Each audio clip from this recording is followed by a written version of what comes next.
Welcome to the AI lab. I want to show you some stuff I've been playing with here.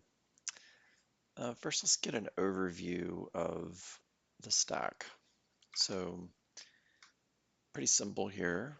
We're going to use an agent, which is a piece of software that combines context, connects to a model, at least one model, usually one model at a time, and often one or more MCPs, which may in turn call APIs, databases, file systems, etc. on their back end.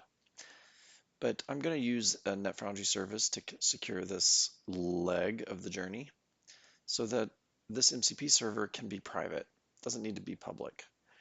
And that does open up a world of possibilities, but we're just going to do a shallow dive here.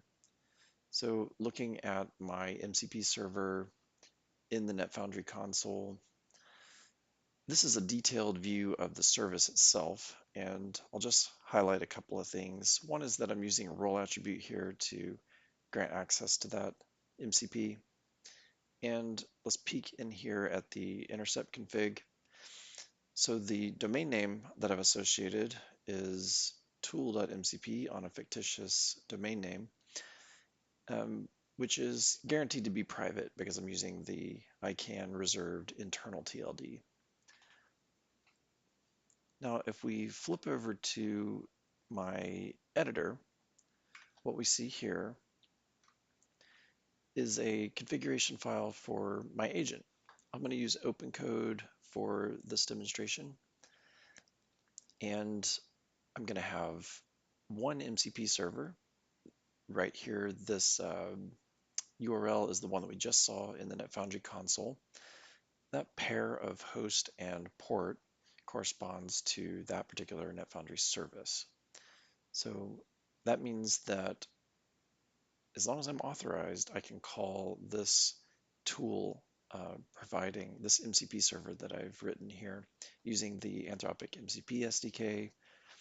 Just modified one of their samples very simply to call the GitHub status API and report back. And I modified it with the OpenZD SDK from NetFoundry to take over that port and listen on the ZD overlay, which is the NetFoundry network, instead of an open port. So if you recall the diagram, there was a secure leg of the connection there. And you can see what it means is that this MCP server is totally dark from the regular network, is not listening on an open port. Now let's take a look at the terminal and actually use this. So I've got my MCP server that I just showed you, my Python MCP server running up here, and it was written to listen on an open port 8000 by default. And although listening on the loopback is pretty secure, for us to remotely access that would require yet another piece of software and yet another component in our stack. And we want to keep things as simple and therefore agile and anti-fragile as possible.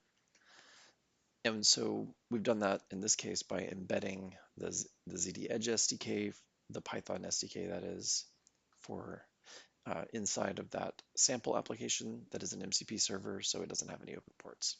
But moving on, that one's running, it's listening on the overlay, and so now we should be able to talk to it as long as npx tool. Let's see, let's just do a quick test connection.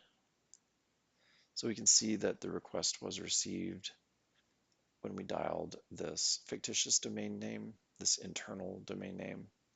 So we should be able to use it in the same way from our agent. So I'll run my agent now in planning mode, and it's already set to the planning agent. It's got a model selected, a public model. So let's list our tools. So we can see that the model can figure out how to interrogate the available tools. We see our check GitHub status tool here that we created with our custom MCP server. So if I use a natural language prompt, the model should be able to figure out how to compose a valid tool call. And since the tool advertisement from our MCP server contains instructions for calling that tool. The model is able to parse that. They're trained specially to parse those instructions and compose a valid request. So the agent passes that along, and if it was something really sensitive, then you could have a workflow where your agent asks you for permission, or you might use a software framework to escalate permission requests, execution requests up the chain of availability. Anyway, we got our response back and the model helpfully summarized that. So that pretty much concludes that demo. I'll bring it back to the overview real quick so we can just see what happened here. The agent used a public model and it called over the NetFoundry service to the MCP server, which in turn called its backend, which is GitHub. So that's about it for this. Let me know what you want to see next.